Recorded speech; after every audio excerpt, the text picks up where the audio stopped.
I want to ask you a question about the illustration you're looking at. I went to a conference one day and the speaker, and I don't remember exactly where we found this illustration of somebody stuck in jail, a person stuck in jail, and it appears as if they have plenty of room to get out and live life again, but they're holding on to these two bars, and for some reason they won't let go of those bars. Well, hello, I'm Dave Matthews from Spark of Life, where our mission is to walk beside those who are really struggling with life for lots of reasons. A huge loss, a loss of a child or a parent or a spouse, a betrayal, an abuse from the past, any kind of major loss that you might be dealing with. And our mission is to walk beside people and to encourage them and to equip them so that they can let go of those bars and get out of jail. I want to spend a few minutes with you on this illustration because maybe you're in jail right now. And metaphorically, what we mean by that is that you're stuck in the pain of your loss and you are having a hard time living again after maybe the dearest on earth to you died, or maybe an expectation was shattered, a dream was shattered because your husband or your wife left you. Perhaps they betrayed you. Perhaps you've prayed for a million prayers for the marriage to work and it hadn't worked. And you're struggling out there with finding life again in the midst of your deep pain. First of all, we're so sorry for whatever you're going through. But our passion in life is to walk beside people and give them hope that though you're in that pit of grief right now, you don't have to stay in the depths of that pit. You have to go to the pit, but you don't have to stay there. So the question is, why is this person still in jail? Well, if you look at this illustration, and you can look at it in a lot of different ways, right? But if you look at it, we're gonna use three concepts of why this person's still stuck in jail. One's the past, one's the future, and one's the present. When you look at loss, and we've dealt with thousands of people from all over the world that are stuck in jail, in the jail of their minds, because they lost a loved one and they have tremendous guilt. And when they look at the past, they might not only have guilt about what they did or did not do, they might have anger toward the person who left them, or they might even be angry at their God because why didn't God show up and do something about it? So they could be full of guilt. You might be full of guilt right now. Why didn't I do something I should have done in the past? Maybe my loved one wouldn't have died. At every one of our 125 retreats we've been privileged to do since 2009 with over 2,000 people who are in deep grief, we have loved what we do, even though it's hard, because we meet the strongest people in the world. We meet people who are so weak and they feel so defeated. And by the time we get to know them, we recognize that, no, they think they're weak, but they're actually strong. So you have within you the power to get up and live forward with your pain. You have that power, but you don't feel it all the time. You feel overwhelmed. And a lot of times it's because of the past. Almost every retreat we do, somebody's there who's lost a loved one to suicide. It could be a child, it could be a spouse, it could be a dear friend, it could be a parent. And they're reeling in guilt because the closer you are to the person that took their life by suicide, usually the more guilt you feel. I'll never forget one father who told me he had divorced his mother, the child's mother, and was a pretty lousy father. And when his son, 22 years old, took his life by suicide, he had all these guilt feelings because he said, if I'd have only been faithful to his mother, if I'd have only stayed with the marriage, if I'd have only called my son more, if I'd only had a better relationship with my son, maybe he wouldn't have killed himself. And this guilt was just overwhelming him. And he was tied to this thing, if only I had called my son that day, if only I had recognized the signs, if only I'd been a better father to him when he was a kid, if I'd only been around more. And so this guy didn't want to get out of jail. He wanted out of jail, but he didn't think he deserved to be out of jail. Is that where you are? You don't deserve it? You've lost the dearest on earth to you, and you're racked with guilt, and you have this, we call it an incomplete of guilt that, what if I'd have only done this, if only I'd have done this, and it can drive you to jail.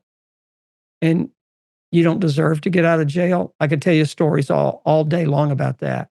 Or maybe you're so angry, you might even be angry at the one who died.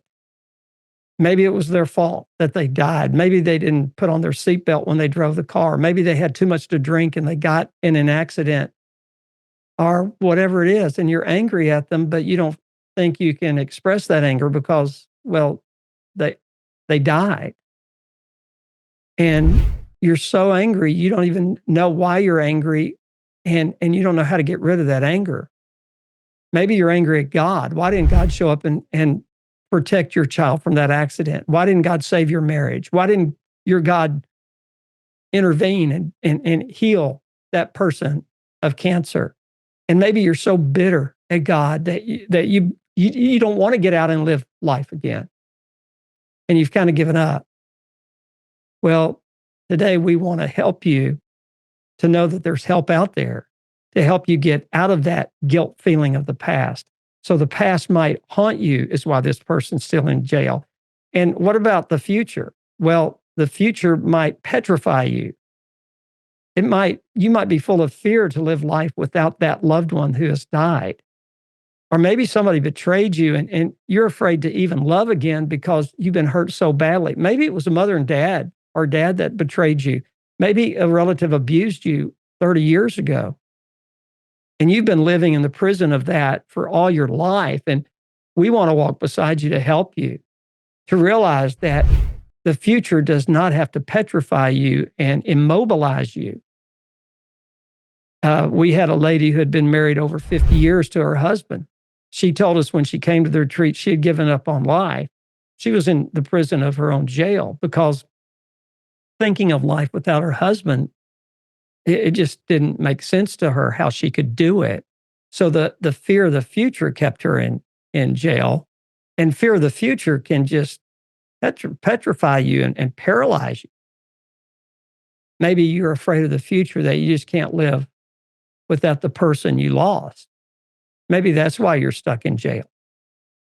And the third reason people stay stuck in jail and they don't realize they can get out is because their emotions paralyze them. We've said in other videos, and we say it often in our work, that sometimes grievers, and you might be there, buy into this false narrative that my present emotions equal my future realities. So because I'm so overwhelmed with hopelessness and helplessness and deep, deep sadness and maybe anger, I assume that that's the way I'm going to always feel in the future. And at Spark of Life, we got news for you. There is hope for those who are paralyzed by their fear of the future and that the past haunts them and that they're living in the present paralyzes them because they assume their present emotions equal future reality. We've got good news for you. All your emotions, all those fears, holding on to those bars in the jail and refusing to get out of jail is an absolute natural and normal thing when you experience devastating loss. Instead of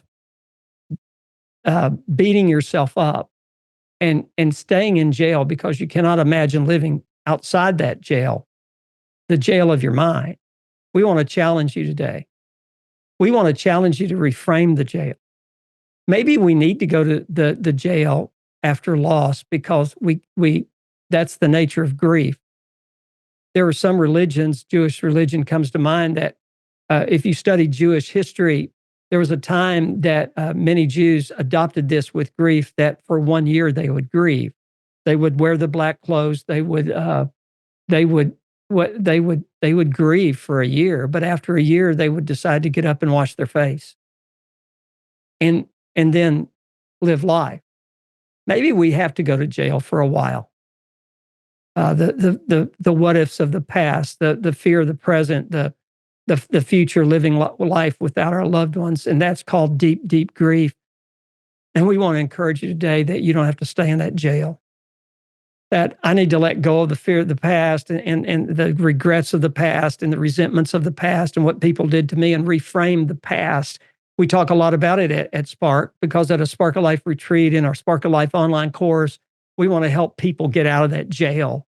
You don't have to stay in jail the rest of your life. Spark of Life, what we do in all our work online and all our work in our in-person retreats, our online retreats, and our online course of grief, we help you reframe the past that keeps you bound to releasing you, as we help you complete those regrets and resentments of the past, the people who have hurt you, how you've hurt other people. We help you deal with your fear of the future by equipping you, by showing you that it's all right to have those emotions and to feel as if you can never live again, that that's normal. And we help you normalize those feelings so they don't bound you in jail for the rest of your life. And we help you deal with the present, that you can let go of those bars and you won't be alone when you step out of that jail. There's something very powerful about having somebody to walk beside you, not a perfect person or not a perfect organization, but from people who really do care, who've really been there, and who will walk with you. So at Spark of Life, we want to encourage you to get out of jail. And if you need help, we'll be there for you.